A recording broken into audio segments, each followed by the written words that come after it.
Hello and welcome to Mindful Living, where we explore the art of living with the intention, balance, and inner peace.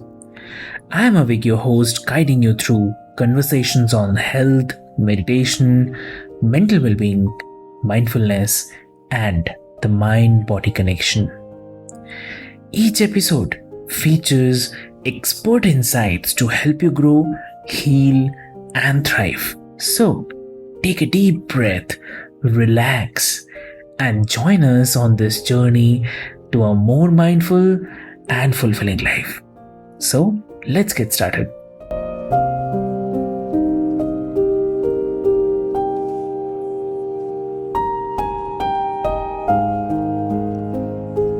Hello and welcome, listeners, to the Mindful Living podcast, where we explore the intersection of success, well being, and personal transformation. I'm your host, Sana, and today we are joined by a remarkable guest whose journey from trial lawyer to legal tech entrepreneur brought him face to face with burnout and depression. After turning down a $5 million offer for his company, he found himself on the brink of collapse. But through self acceptance, grit, and profound lifestyle changes, he not only saved his business but transformed his life, becoming an ultra trail runner and achieving his dream exit by selling his company for 12x EBITDA. Now, as the founder of the Dream Exit Collective, he helps other CEOs achieve success without burnout. So, please join me in welcoming listeners, our guest, Don McLaughlin. Don, welcome to the show, and it's an absolute honor to have you with us today. Osana, it's all my pleasure. Thank you for that wonderful introduction, and I'm very excited for our conversation. Very much looking forward to it. Great, great. So, Don, can you help us walk through that moment when you realized you were experiencing burnout? How did it feel, and what were the early signs? It's something that I've now had so much time to reflect back on, Mhm. and I see all the moments leading up to this rock bottom moment that I experienced on November the 3rd of 2012 that I ignored early warning signs, if you will, and thought that if I just, if I just drove up more revenue or I, hired the right people, that the things that were ailing me, if you will, would go away and resolve. And it took that moment in the early morning hours of November 3rd, 2012, for me to realize that what I was doing was not working clearly, and that I needed to make some very radical changes that actually ended up being small changes over time that Mhm. made such a profound difference in I would say, a relatively short period of time. And as painful as and humiliating as that experience was, which was all of my own creation, it was the catalyst for so much positive change in my life. Yeah, it definitely was. How did you realize you were experiencing burnout? I mean, were there any particular signs? Normally what we see through different resources and discussions, sleep disruptions, mood swings, physically Yes. drained out. What was some of the signs for you? Yeah, the signs for me, which grew over time, right? They started kind of small, and then just became more and more pronounced. And interruptions in my sleep, waking up, not being able to get back to sleep, a high level of anxiety, wondering, what, when the other shoe might drop, right? And then periods of depression that would almost render me non-productive where it just felt like I was walking down a dark hallway without any windows or doors to exit from. And that was in the worst times. And fortunately, I reached out and got some support and was diagnosed depressed and prescribed antidepressants. And they helped me for sure, remain functional. But then, I was using alcohol to try to unwind, and I see in hindsight that was just a Band-Aid for sure.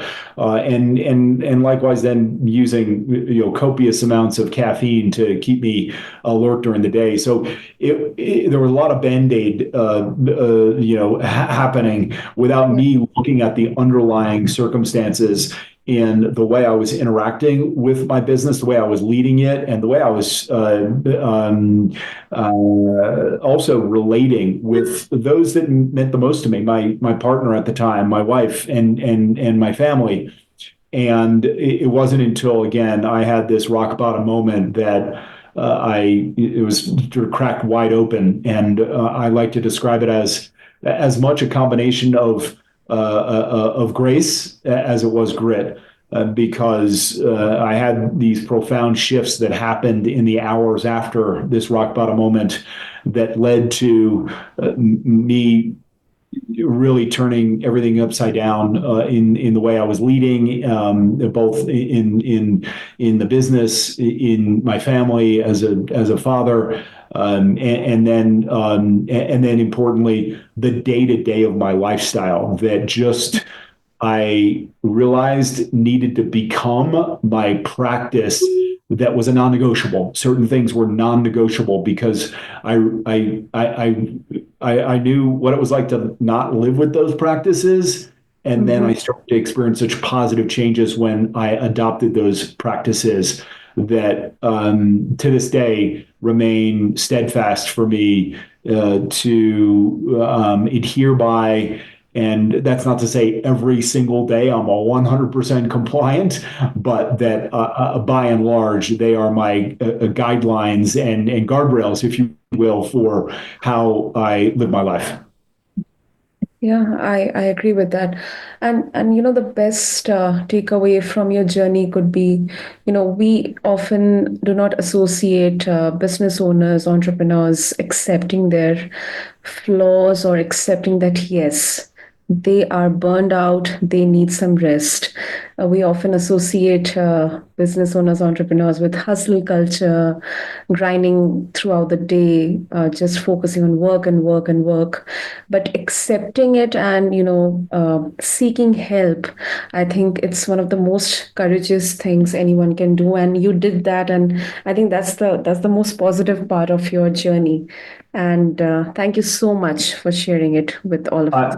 I so appreciate it. It's my pleasure, and I've been so inspired by others who shared their overcoming similar circumstances, both CEOs, other business owners, and it feels like a gift to me to be able to share back with others what that journey was like for me, and that yes, very much it was that acceptance that was such a catalyst. I feel like have spoken so well on that point of acceptance, because prior to that. That moment for me, November 3rd, I very much operated from what you described, which was a very forceful, driven, ambitious, which makes sense, right? Many entrepreneurs and CEOs. That helps drive innovation and vision forward, and yet it got to the point where it was a sort of a law of diminishing returns,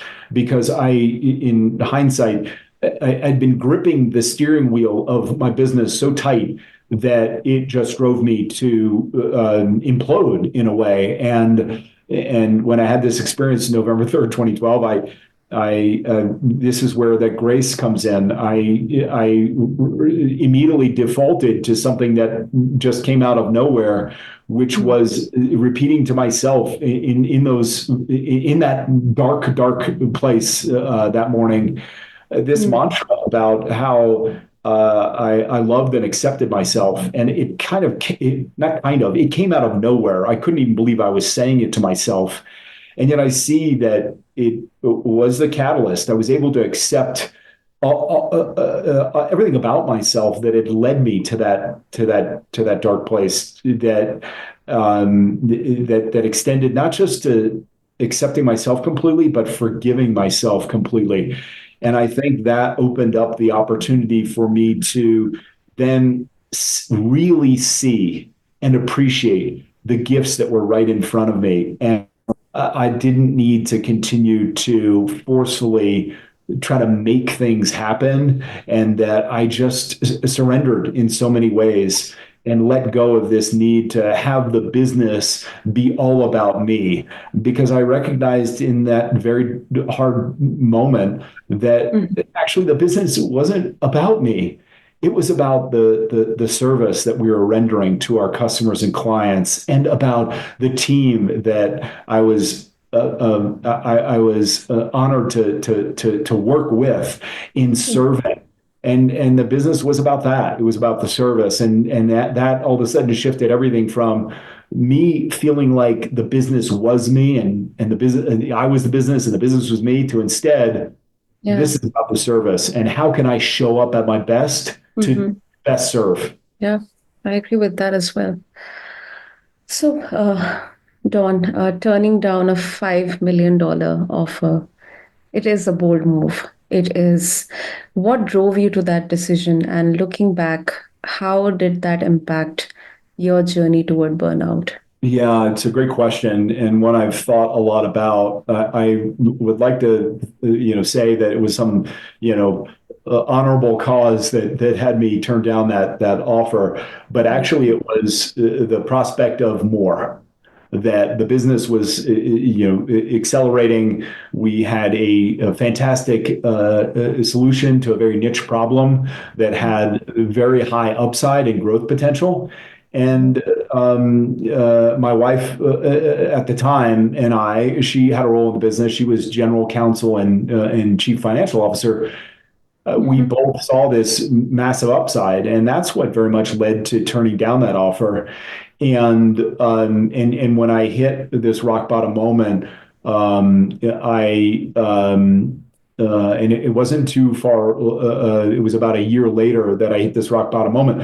I committed to myself that I was going to stop chasing more for the sake of more, and that I was committed to putting my all back into the business that I'd really grown to hate, in that spirit of service. That here was an opportunity to just serve and bring my best to this business and to our team and the clients that relied on us, and that the business would grow beyond my involvement in the business. I didn't know exactly precisely what that would look like, but that at a certain point in time, the right merger or acquisition or change would happen where the business could flourish long beyond my involvement. And I'm very blessed and grateful that that's exactly how it played out. Now, it took ultimately 5 years for that full cycle to come to fruition, from really putting my best back into the business and it growing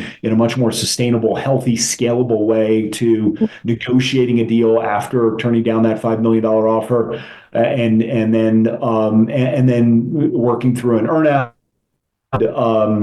Ultimately, it all did work out very, very well, with so many lessons learned along the way, and that very much informs my work with clients today.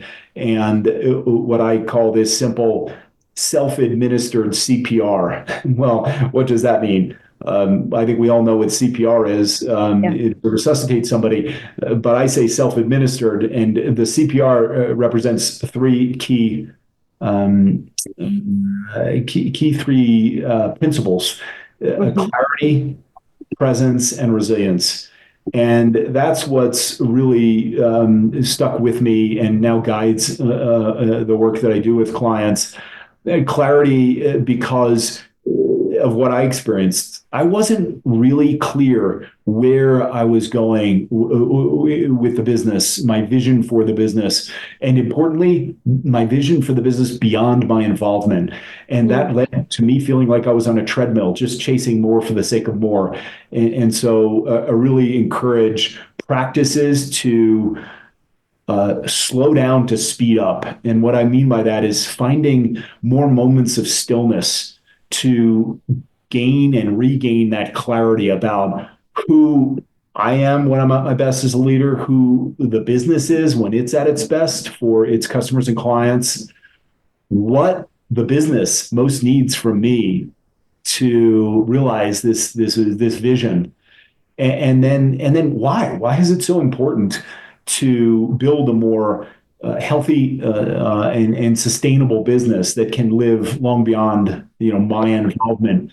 So that's really the first element. The second is presence, and that is how I'm showing up day in and day out. And am I really fully present in the moment to respond most resourcefully to what's right in front of me, rather than being caught up in regrets of the past or missed expectations and the frustrations about that, or projecting into the future about wanting this to happen and being so attached to an expected outcome. And that kept me from being fully present with my team and with my clients in ways that once I became more present, I saw the experience was so much more both productive, but also meaningful and fulfilling for me. And then the last is resilience. And that, of course, is such an easy term to throw around and is often one talked about today. But in practice, I think, particularly for CEOs and business owners, it's very sort of nebulous, right? And there's a whole variety of different ways to build that resilience. And for me, it's a combination of four fundamental things: mindfulness, movement, nutrition, and renewal.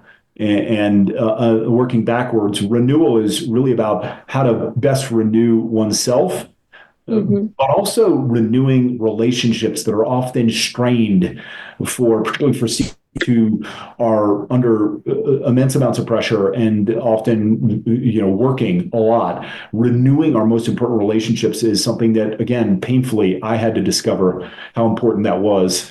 And then nutrition, I think, generally speaks for itself. And I don't think there's one specific diet that reigns all. I think the diet that works is one that you can stick with. And so we really focus on a food as fuel approach, first and foremost, to build energy and endurance for CEOs and business owners. And then movement is just a non-negotiable. I think that we know now how so many innovators, they take walking breaks and they're using movement to reset and recharge, right? And I encourage outdoor movement most of all because of just the benefits to stress reduction and enhance creativity by moving out in nature and connecting with the natural elements. And then the first is just mindfulness. And I think we all have a general sense of that. But for me, it's about daily practices, again, to insert moments of stillness to be able to slow down to speed up. Wow. A lot of golden nuggets, Don.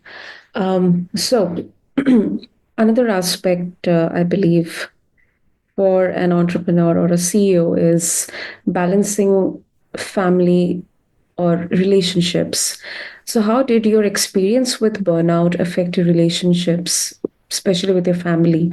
What steps did you take to repair or improve those connections? A great question. And yes, I went from, I feel like my family's so often on edge that I might, snap at them, or that I was completely, disengaged because I was looking at my phone or prioritizing phone calls with clients or team members, to being more conscious, not being 100% perfect by any stretch, nor am I today, right? I'm as susceptible to all of us with the distractions presented by our devices and everything that goes along with that. But making more conscious choices about putting my phone away at the end of the day, not taking calls in the midst of being with my family, to setting aside time to just be with them, be at their events, at their practices, and then setting aside time for time away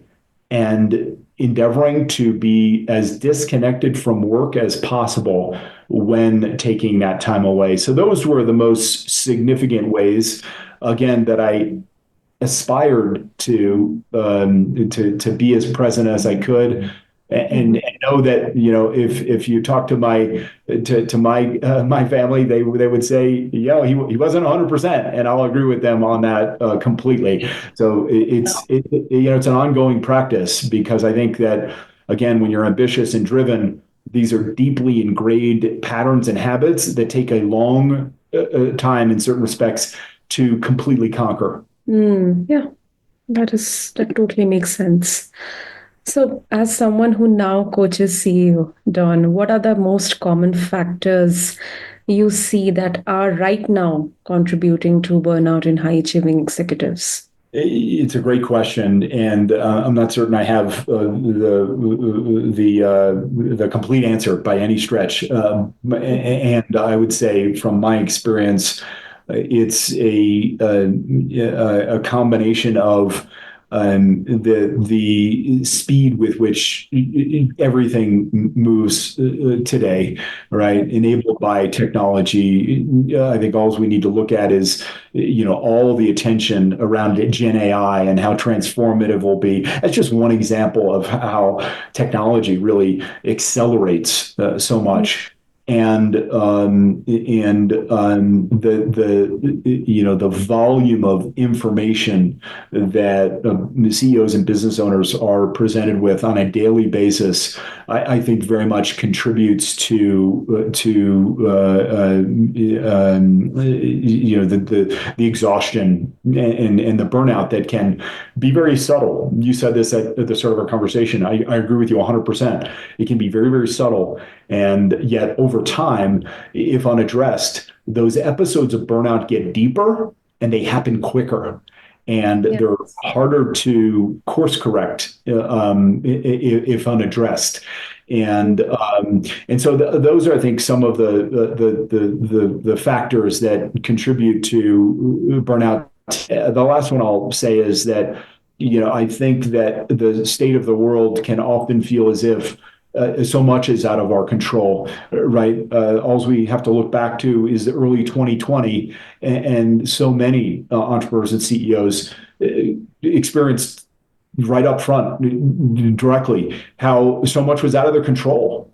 And I think that continues today with big swings that can happen both economically and in the labor market, the work from home, coming back into the office. These are a lot of things that are variables that feel out of control, that both contribute to the burnout and I think necessitate particularly CEOs and business owners to take burnout mitigation strategies and building the muscle of some of the things I've touched on as a non-negotiable, that it has to be part of your operating system as a CEO and business owner. And I think that, fortunately, I think there's more attention to burnout than there was even 5 years ago. And also, when you look at some of the most successful CEOs and business owners,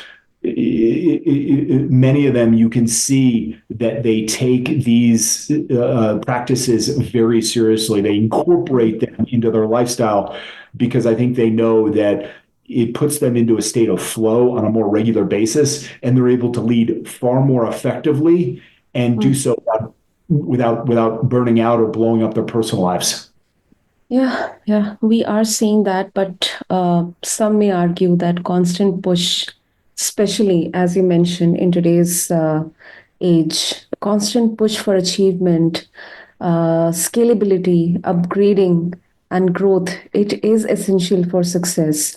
So, do you believe that there's a way to achieve greatness without burnout, or is it an inevitable price to pay for ambitious goals? It's a great question, and a bit of a vexing one for me, because I think the reality is, yes, there's there's just the energy and effort required to just touch on those things that you mentioned, the scalability and the way in which things move more quickly. That's just the reality, right? That you do need to move fast. You do need to exert effort, and yet I think that there's a way to do that that diminishes the risk of burnout, right? It's not a question of if burnout will happen.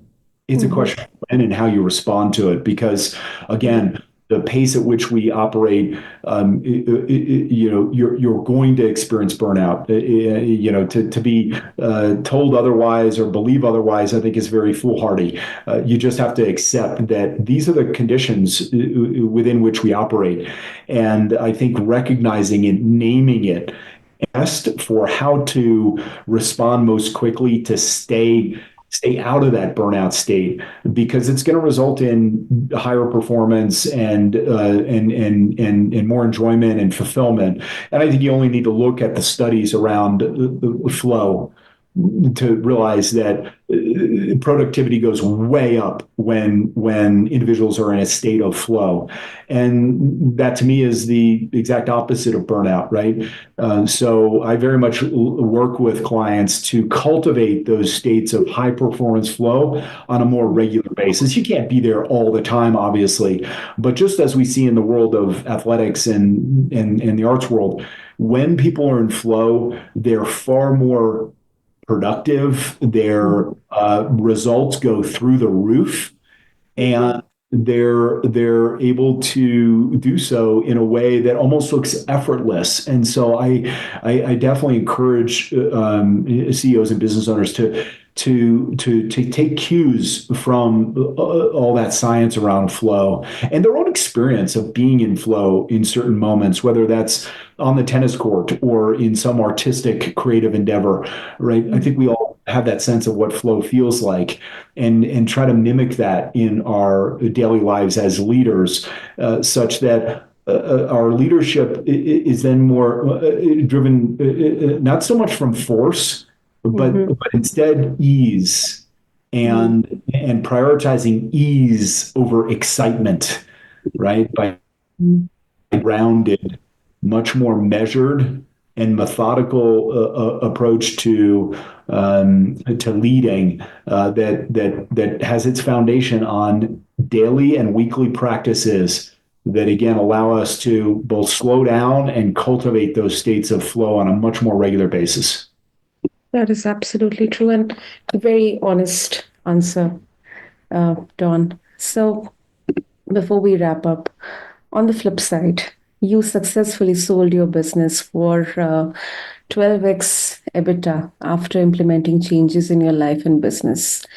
What role did systemizing operations play in that success, and how can CEOs begin doing the same for their companies? It's a great question. And yes, I will say that systematizing the business was a huge game changer, because it made the business much more scalable, such that a prospective buyer could see how they could continue to scale the business because of the foundation that the team and I created by documenting so many of our processes, creating standard operating procedures, and having a much more effective delegation, and it allowed me to start to build leaders who then build other leaders in the business, if that makes sense. And in that way, it created a foundation for scale. And that's exactly what happened to the business. Within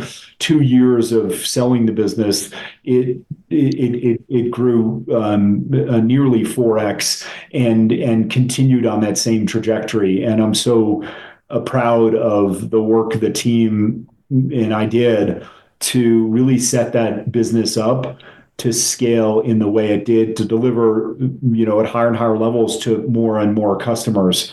So yes, I think that that is it was a difficult transition for me, because prior to that, I sort of had my hands in every aspect of the business, and I saw how that was really limiting our growth. And I see it even today in working with with certain CEOs, even of much larger companies valued at hundreds of millions of dollars, that can still even be a challenge at much larger businesses. And just as it was with my business, I see it as unfortunately it hampers the ability to scale at much higher levels if the CEO and even other senior leaders are not doing the things to really foster and help their teams become leaders in ways that they can then lead their teams, if that makes sense. Yeah, that absolutely makes sense. And I think delegation and streamlining the operations, it kind of eases the relief on the business owner, the CEO, as well as, it creates a lot of space for scalability and also efficiency of the business. So it does. Yes. Yes, I agree with you 100%. It freed me up to spend more time with my family, to take time out to practice that stillness and movement practice and the things that I've mentioned, right, which really made such a difference. And then also for the team, for them to see that the company was interested in cultivating their best qualities and characteristics to excel in what they were doing or shift them into a role where there was a path forward for them to advance in their career. So it's so cliche to say win-win, but it very much was. Great, Dawn. Before we wrap up, if our listeners want to connect with you and explore more about your coaching as well as your personal journey, how you navigated through burnout and how you are helping other CEOs to do the same, how they can do that? Thanks, Anna. I think probably the best is, I think most listeners are going to be connected in some way with LinkedIn, and that probably is the best way to find me. Just Don McLaughlin on LinkedIn, and reach out there. And it's been such a pleasure speaking with you. Really appreciate our conversation, and trust that it will serve someone somewhere that makes this such a pleasure to. So thank you very much. That's absolutely great. And thank you, Dawn, for sharing your powerful story and insights on overcoming burnout while still achieving extraordinary success. That was such a relatable, a resonating discussion straight out from heart. And I'm very sure our listeners have a lot to take away from this conversation. And of course, for our listeners who are feeling overwhelmed or on the brink of burnout themselves, what's the one piece of advice you would offer them today? Great question. I think to take the contrarian step of stepping away and reconnecting with something that really deeply rejuvenates and recharges them outside of work. And that ought to include, right, certainly if you're in a partnership or you're in a family, that including spending more quality time with them, but then importantly feeding something that really deeply rejuvenates and recharges you is my highest recommendation for how to start to turn the page on burnout. Lovely. So, listeners, thank you to all of you for joining us on the Mindful Living podcast. And if you wish to connect with Dawn or explore about his work with the Dream Exit Collective and navigate through the journey, you can refer to the show notes along with this episode on your favorite podcast platform. And remember that success doesn't have to come at the cost of your health or happiness. With the right strategies, you can achieve both. So until next time, stay mindful. This is your host, Sana, signing off.